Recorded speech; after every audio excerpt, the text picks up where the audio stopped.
نبی پاک صلی اللہ علیہ وسلم نے فرمایا ابو بکر کاش تو تھوڑے سے پیسے میرے بھی ملا لیتا، بلال کو خریدنے میں میرا بھی حصہ ڈال لیتا، میں چاہتا تھا۔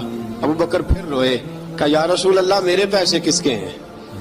آقا میں بھی آپ کا، یہ بھی آپ کے۔ جناب سیدنا بلال حبشی رضی اللہ تعالیٰ عنہ کی طرف حضور نے دیکھا تو فرمایا بلال آ یار ذرا سینے سے تو لگ جا۔ اب حضرت بلال دوڑے، جب رسول پاک کے سینے سے لگے تو ایک جملہ میرے محبوب کی زبان سے فرمایا بلال تو نے بڑی سختیاں برداشت کی ہیں، تجھے میرا اللہ ہی جزا عطا فرمائے گا، تو نے بڑے دکھ دیکھے ہیں۔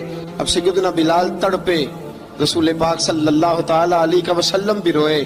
حضور نے اپنے ساتھ بٹھا لیا سیدنا بلال کو، حضور نے گھر پیغام بھیجا، فرمایا ختیجہ گھر میں کچھ ہے تو بھیجو، بلال آیا ہے۔ اب حضرت خدیجہ الکبریٰ اندر سے کیا آواز دیتی ہیں؟